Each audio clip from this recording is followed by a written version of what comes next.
guys, how's it going? Today's video is going to be a reading vlog. If you saw Wednesday's video, don't worry, this one I'm actually going to be reading books.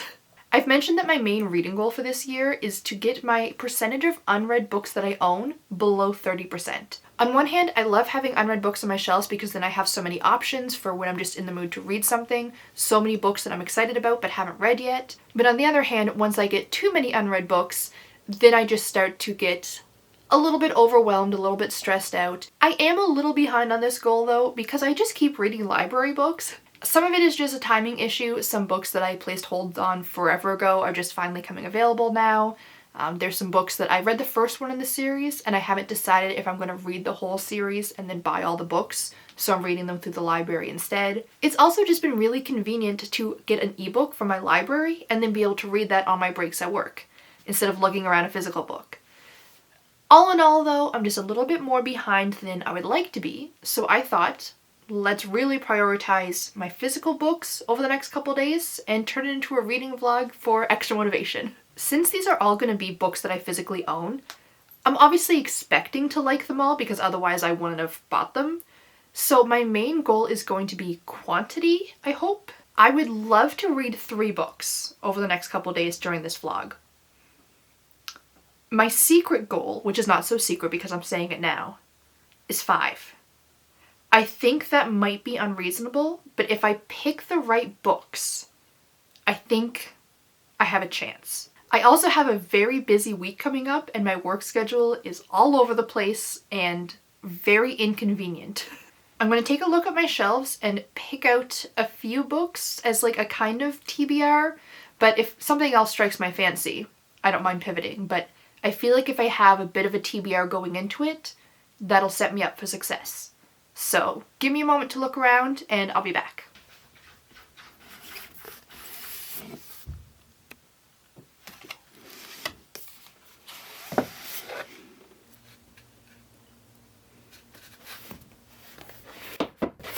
Okay, I picked out 6 books. I have a decent amount of variety. I won't go super in depth with what they're about yet. I'll probably save that for the clips when I actually start reading them, but I'll give you a quick rundown. First, I picked a book that was on my January and February TBR that I didn't get to, and that is Tales from the Hinterland by Melissa Albert. If you're familiar with The Hazelwood by Melissa Albert, in that book, in that world, there are these like dark fairy tales that are mentioned a few times, and this is a short story collection either of those fairy tales or just fairy tales with similar vibes, from what I understand. Next, I decided to go with a book that I was really excited about because I feel like that'll be extra motivational, and that is Grandma's Little Secret by Becca C. Smith, fellow author-tuber, friend. I love Becca. This is inspired by real things that happened to Becca with her family. She has a whole documentary of it. Honestly, beautiful documentary. I'll link it down below because you should really check it out. This is a fictional story kind of inspired by those events. In this one, it's her grandmother and she's a full-on serial killer, and there's some more paranormal aspects from what I understand, and I think it's just going to be a great time. This book just came out last month and I've been so excited to get to it. I got my copy a few weeks late because Canadian shipping, it is what it is, but I think that having something that I'm so excited about reading will really help with this reading vlog, and also I just want to read it, so it's on my TBR. Then I decided I should have a couple of short books and maybe some palette cleansers. And I ended up picking 2 books by Roald Dahl, and that is George's Marvelous Medicine and Charlie and the Great Glass Elevator. I read Charlie and the Chocolate Factory when I was a kid, but I've actually never read The Great Glass Elevator, so I'm curious to get to it. And George's Marvelous Medicine, honestly, it's the shortest unread book on my shelf, and like, look at how big that text is. I feel like just having something kind of light and silly, bit of a palette cleanser, bit of an easy book to get through. Hopefully that works out. Next, I went with something that I knew I could easily get through my library as an ebook to have on my phone while I'm reading on my break at work. I figured my best bet was to go with a classic because I didn't really want to look through every single book that I have. Hi, Gomit! Welcome back! I know, you want to read too. I understand. I know you love reading. You read with your eyes closed though, and you snore while you read. It's very interesting. So I ended up going with Hard Times by Charles Dickens. I already checked out the ebook from my library. It's on my phone, so I can start this physically, but also be reading it on my breaks at work. I don't 100% remember the plot, but I know that it's a lot of commentary on like the Industrial Revolution, industrial part of society. I really like Charles Dickens' commentary. I think it's very fascinating to see like how it holds up today. I'm not positive that this is the best choice for a reading vlog where I'm trying to read as much as possible, because some Dickens books are a little bit slower going. I love his dryness, like it's part of his sense of humor that I really enjoy, but it does make for slow reading sometimes. So we'll see if this was a good decision or a bad decision. The last one might also be a bad decision, but I am excited about reading this book, and that is Becoming All Elite: The Rise of AEW by Michael Sidgwick. This is a nonfiction about the wrestling company AEW and basically their rise and how they got started. I don't know if this kind of nonfiction is going to be good for a reading vlog where I'm trying to read as much as possible. I found for the last month or so I haven't really been prioritizing AEW as much as WWE. I love both. Those are the two main companies that I follow that I watch weekly. I keep up with some of the other ones. I'll watch like TNA pay-per-views. Sometimes I'll watch the AAA specials. New Japan I vaguely follow, but I don't really keep up with it very much. But right now it's WrestleMania season, which if you don't know is WWE's biggest event of the year. It's a huge thing. It's basically like the wrestling Super Bowl. And so I just haven't really been as excited about AEW in comparison, because everything for WWE right now has WrestleMania implications. So I thought that by reading an AEW book, especially about such an exciting time in AEW's history, would maybe kind of bring up my AEW excitement a little bit more. I think that it might be nice to have something that's so different from everything else on my list, or it's gonna shoot me in the foot. We'll see. Like I said, this is a bit of a tentative TBR. I don't know if I'm gonna get to all of those. I think the important thing is that I'm excited about all of those books. They're all quite different feeling, so that no matter what mood I'm in, hopefully there's something that I'm drawn to in that moment. And I think that I have a good strategy going in. It's currently Saturday evening. I got home from work about an hour ago, hence the hat, because I haven't showered yet because I did laundry first. That doesn't actually matter. I'd like to start reading something. I don't want to start with Grandma's Little Secret because that's the one I'm most excited for. So I feel like I should pull that one out when I'm feeling a little bit less motivated and need that extra excitement. And the two Roald Dahl ones, I'm going to hold off on until I need them. So maybe I'll start with the AEW book, get a little bit of that nonfiction in. I think that's what I'll try, and I'll check in and let you know how it goes.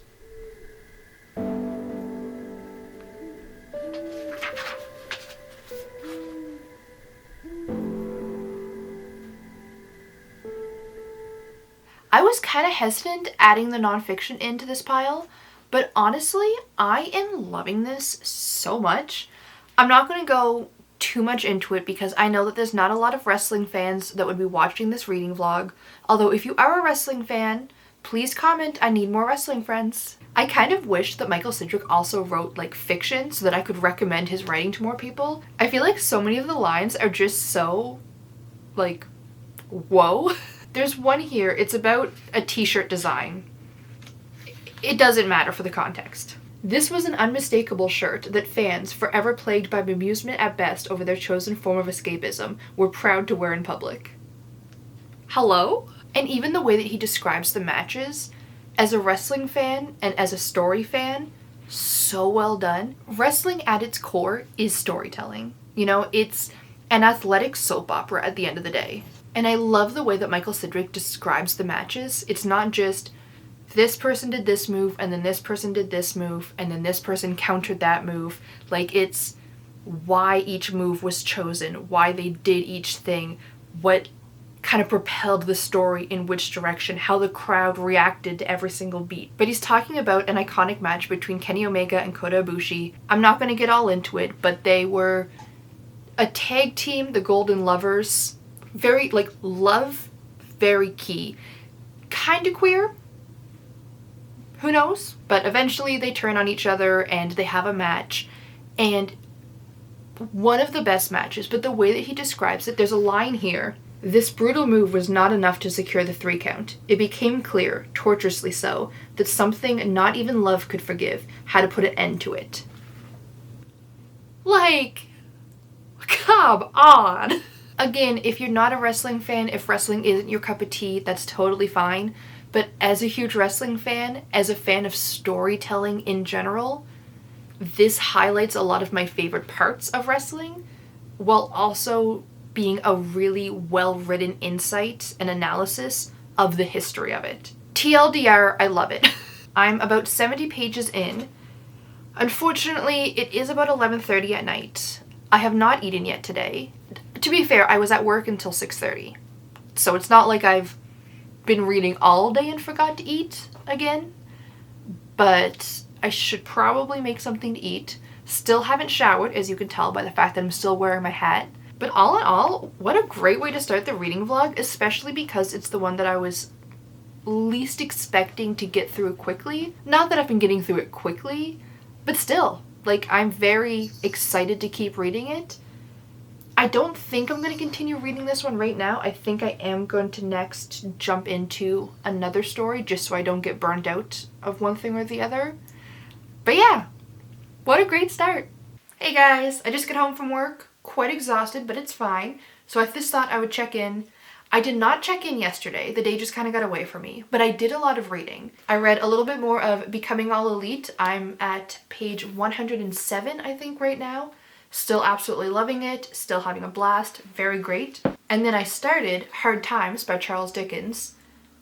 This is exactly the Charles Dickens I was in the mood for, I've realized. I read about 100 pages of it yesterday, read a little bit more on my break today, and I just finished part 1. The book is split into 3 parts, and I'm about to start part 2. My 2 favorite things about a Charles Dickens novel is that, like, dry, kind of tongue-in-cheek sense of humor and his social commentary, and this is so full of both. I love that our narrator is constantly, like, bickering with our main character, Mr. Gradgrind. Mr. Gradgrind is very much the embodiment of the industrial, wealthy person mindset of the time. His stance is very much like, humans are designed to be a cog in the production machine, and as a wealthy person, I am obviously the best benefit to society.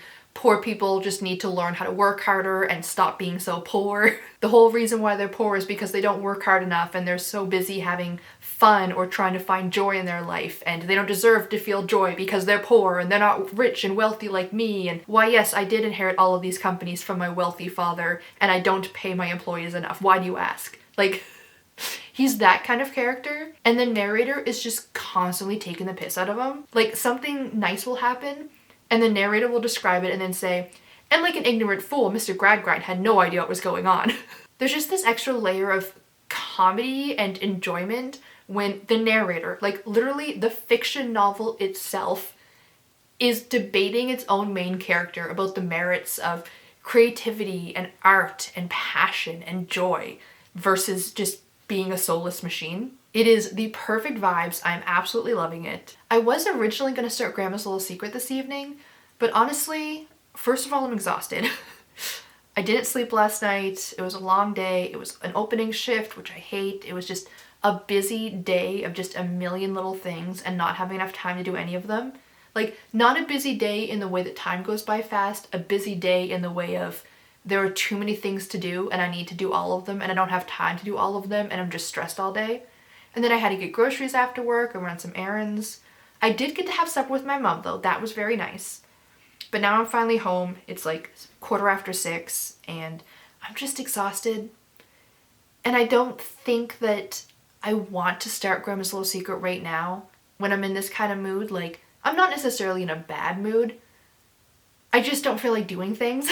And like I said, I'm about to start part 2 of Hard Times. I can see myself not being in the mood to get back into it if I'm too into something else. So I think that the better idea is to read a little bit more of Hard Times tonight, maybe another chapter or 2. And then that way I'll be able to pick it up again when I'm at a spot that has a little bit more momentum and a little bit more to kind of push me through getting back to it. And if I start Grandma's Little Secret tomorrow, then that'll give me something to look forward to tomorrow after work. So maybe I'll do that instead. Tomorrow I work 10 to 7, so that's fine. I'll be able to get a little bit more sleep, and by the time I get home, there's still plenty of evening left. So I think that's what I'll do. I think that'll work out better for me. I'll be able to kind of dedicate a little more time to reading. I'll be able to be more excited about reading. I'll have a little bit more energy. Yeah, I think that's what I'll do. I don't think I'm going to check in again tonight, if we're being honest, so I'll just talk to you tomorrow. Hello again! I have been reading more Hard Times by Charles Dickens. I know I already said it last time, but I am so happy I picked this book up. This is exactly what I was in the mood for. This commentary is so on the nose for a lot of things going on in the world right now, which is so... fun is not the right word. Fascinating? It's a lot about how everybody except the rich are basically just cogs in a machine, and their purpose is to continue to make the rich richer and continue to make the wealthy, the elite, etc., their lives easier while they are toiling, sometimes suffering, etc. And I know that that's a common theme throughout a lot of human history. I really like the way that Dickens portrays it and the way that he kind of has his good characters, because that's the thing with Dickens. He definitely has his good characters and his bad characters. Some are ambiguous, some are more leaning one way and then repent or whatever, but you can tell who he thinks are the morally good and the morally bad people, and he embodies that very heavily in those characters. I'm pretty close to the end. I'm in the last section. I'm probably going to end up finishing it on my break tomorrow at work. So I think I'm going to stop reading it for today because I think I have just enough that will get me through my breaks tomorrow. And now I am so excited because I am finally able to start Grandma's Little Secret by Becca C. Smith. I have been looking forward to reading this all day. It was a bit of a rough day, I'll be honest.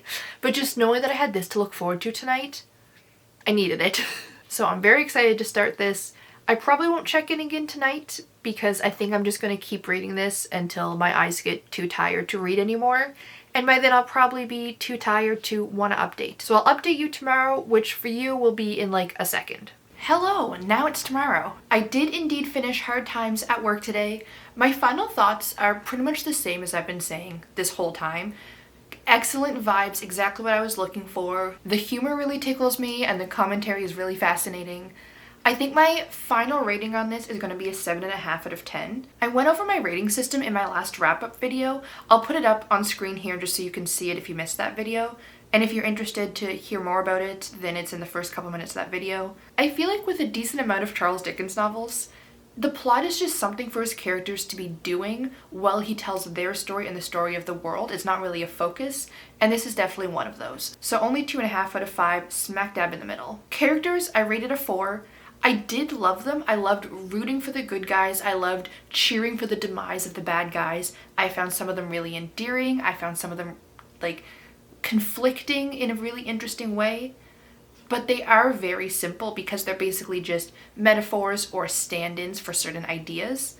So I feel like 4 is fair because even though I really, really enjoyed them, they were pretty one-dimensional for the most part. Writing, I gave a 4. It was almost a 4.5, maybe even a 5, because I loved most of it.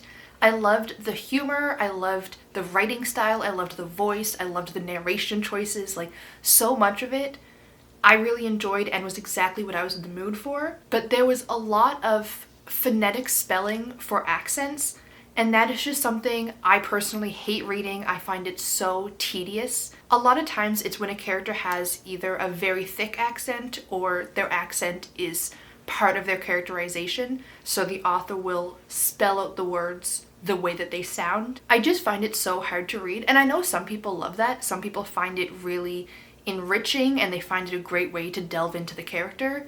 But for me, maybe a lot of it is because I didn't really learn English phonetics until I was a decent amount older. Like, English is my first language. Both my parents speak English, I speak English at home, and I learned how to read in English, but my entire education was in French, so I was learning French phonetics. Like, I learned how to spell in French long before I learned how to spell in English. I didn't learn English spelling or grammar until I was like 12 years old, aside from things that I was reading, which, again, most of the things I was reading, if I was reading in my head, I was pronouncing it as if it was French. So when I'm reading something written in English that's spelled out phonetically, I have to really slow down and like read it slowly out loud and then try to figure out what in the world it's saying. And I just don't enjoy it. I understand why an author will sometimes make those choices, but I much prefer if it's just for like a sentence or two, maybe the character's introduction, and then spell the word how the word is spelled and just remind the reader of their accent or let the reader read it in an accent if they choose to. And if there's a specific word where the phonetics actually matter, then say like, they said the word blank but pronounced it like blank. You know what I mean? That's a bit of a tangent. It's just a personal pet peeve. But as much as I loved the writing, there was a very key character whose entire dialogue was like that. And there was a full chapter that I just had such a hard time figuring out what the heck he was saying. So I'm bringing the rating down to a 4, which is fine. Like, that still means I liked it. But it would have been stronger if it wasn't for that. And finally, enjoyment. I gave it a 4.5, right between liked and loved. There were a lot of times where I was kind of impatient, so I wouldn't give it a 5 out of 5, but I definitely had so much fun. I was smiling a lot throughout. I have so many tabs that I'm excited to look back on. I'm probably going to reread this someday, and I'm already excited for that. So if I went with quarter marks for my 5-point scale, it would probably be a 4.75, but because I don't, and I don't think it's quite a 5, I'm going with 4.5, which makes the final rating a 7.5 out of 10. If you like Charles Dickens writing, I highly recommend this book. If you don't like Charles Dickens, I don't think I would recommend this one, even though it's so great, because it is very Charles Dickens. Like, if you don't already like his style, this is very much his style and you probably won't enjoy it. But if you like Charles Dickens, or if you're even neutral about Charles Dickens, I'd say check this one out. But going back to last night, I did indeed start Grandma's Little Secret by Becca C. Smith. My hope, my wish was that I could read 100 pages of this last night before I got too tired to continue. I was gonna be happy with 50, but I was really hoping for 100. I read 150 pages. I couldn't stop. I did stop eventually at about 150 pages. The only reason why I finally managed to stop reading is because I was so exhausted and needed to wake up early this morning for work. But this is a very dangerous book to play reading chicken with. It is such a page turner. The chapters are relatively short, so it's so easy to be like, well, let's just read one more chapter, and then all of a sudden, one more, you're 150 pages into the book and you have to get up in a few hours. I'm obviously adoring this. My first impressions were that this book is very Becca. If you know Becca, if you watch her videos, I feel like I could give you a sample of one of the Emma chapters and ask you to guess who the author is, and you'd probably get it right. It has that perfect vibe of nostalgic nerdiness, like Star Wars references and riding your bike around the neighborhood and imagining that you're going to find the door to Narnia, like that kind of vibe. Very strong in this book, but that's not to say that it's a cute and fluffy book. There are definitely some cute elements. There are definitely so many things that made me smile, but it is a thriller about your grandmother being a serial killer, and it's very dark and violent in that way. The main example is that the ghost of her great-grandfather is constantly depicted as having a noose around his neck. Like that kind of darkness that's almost shocking next to a little girl riding her bike and pretending she's defeating monsters and all of this stuff. Like, those two side by side just work so well together. It makes the dark bits seem darker. It makes the light bits seem lighter. It's so great. And I love the paranormal aspects. I wasn't sure how prevalent they were going to be, and I was so excited that they are so present throughout the novel. It's a lot of ghosts and figures being around, and also blurred reality where it's probably Emma's imagination, but she's kind of psychic, so who knows? Overall, I'm just having a blast. I'm having so much fun reading this. I'm going to read more of this tonight. I'm probably going to finish this tonight. I do have to do some things around the house, just some cleaning, dishes, stuff like that. Should I do the responsible thing and get the chores out of the way first so that I don't get distracted by reading? Or do I just start reading? We know what's going to happen. I'm pretending like I'm going to stop the video right now, go clean, do the dishes, start editing the vlog that I should have started editing a couple days ago.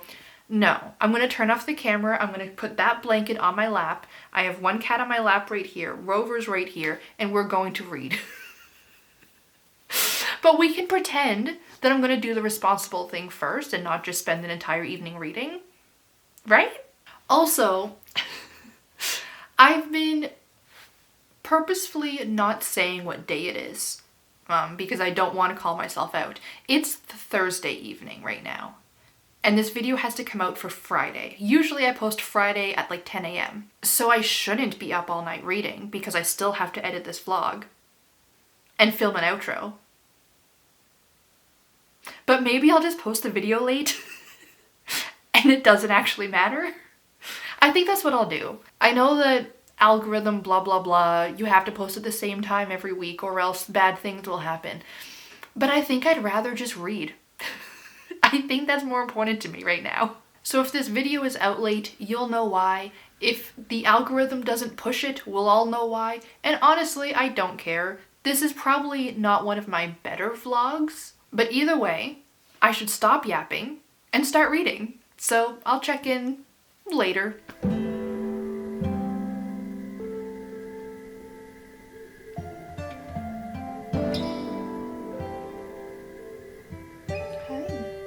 Good morning, welcome to the last day of the vlog. I finished Grandma's Little Secret. I'm gonna tell you all my thoughts in a second. The other one, a little bit less exciting, let's be honest, is that I finished another book. I read George's Marvelous Medicine before bed last night. I finished Grandma's Little Secret faster than I expected, and I was just still in the mood to read. And I thought that, you know what, right before bed, let's just read a little children's story. Get one more book off the list. So that's what I did. I don't think I'm going to even bother rating this one though. I enjoyed it for what it was. It was a silly, very Roald Dahl nonsense story about a little boy who his grandmother is really mean and he has to give her medicine every day, and so he decides to mix her a magic potion so that maybe she'll be friendlier, and then shenanigans, etc. It's like 100 pages, it's a children's novel, at least half of it is illustrations. I just feel like I don't have enough of an opinion to warrant even having a rating. It was fun, maybe I'll read it to my own kids one day, but for now, I'm just gonna move on. Like I said, I finished Grandma's Little Secret. I loved it so much. I might as well go through my rating to summarize my final thoughts. For plot, I gave it a 4 out of 5. I really liked it because I know the true story that this book is kind of based on. I did find a little bit of it kind of predictable. Becca did still take a lot of really fun and clever creative liberties with it to change some things up a bit, make it fit more in a story, and I really liked those elements, but there wasn't like a big shock to it, and for thrillers specifically, I really like to feel shocked. But that being said, I don't regret that I watched the documentary before reading the book, because I feel like the documentary and having all of that knowledge just livened a lot of things up even more. It made me already so much more endeared to these characters, so much more invested in a lot of the little things. And it was really fun reading through this, knowing the real story, and finding little Easter eggs like drunk driving and bikes. That's all I'll say. But I saw those little parallels and I'm like, oh, I wonder if that, you know, little things like that. I really thought that was fun. That gave me a lot of extra enjoyment. And it also made me love the characters so much more before I even started reading it. I feel like it's kind of a character versus plot thing. Like, watching the documentary first strengthens the characters, watching the documentary last strengthens the plot. And I chose characters, so that's fine by me. Speaking of characters, such an easy 5 out of 5. I absolutely adored them. I loved so many of the characters' dynamics. I absolutely adore Emma. I feel like we would have been best friends as kids. Even though this book is very much about kids in the 80s and I was a kid in the 90s, it's still similar enough that I found it really fun and so many little things that I could relate to. And with Roy, even without knowing the true story, the way that he comes across on the page is so warm and so loving. When he's playing make-believe with his granddaughter and her friends, like, it's just, you can feel it. And because Becca has shared Rolf with us, the real-life man who this is based off of, her great-uncle slash grandfather figure, it just adds so much more. And it makes it beautiful in a really sad way, because obviously you know what has happened to him by now, but it just really brings that character to life from the second he appears on the page. And then the novel itself really emphasizes that point of just what a lovely, lovely man he was. And I loved the characters' dynamics with each other. Roy and Emma especially, the love that they have for each other is just so beautiful. But also Emma with her friend group and how supportive they are and how they always have each other's backs. Even when Emma's talking about seeing ghosts and imagining the characters from her novels appearing in front of her, her friends are just like, yep, that's true, because their friend said so. And I just found that so fun to see. I feel like a lot of times you see the main character kind of on their own, but Emma the entire time had her best friends by her side, And I just thought that was really fun. And speaking of dynamics, I really loved that even though none of the adults believed Emma, they weren't vilified for it necessarily. Like, she understood why they were questioning things, why they didn't believe her, why other people didn't speak up when they saw suspicious things, because unfortunately that's just how things were. It was a, you know, keep it to yourself kind of mentality. I like that it made the adult characters' decisions feel justified without making everybody the villain. You know, it wasn't Emma against the world necessarily, even though she was on her own for a lot of it.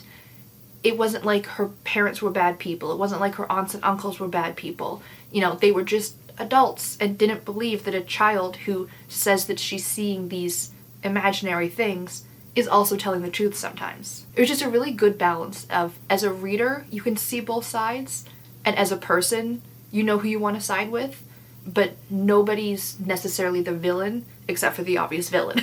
For writing, I gave it a 4.5 out of 5.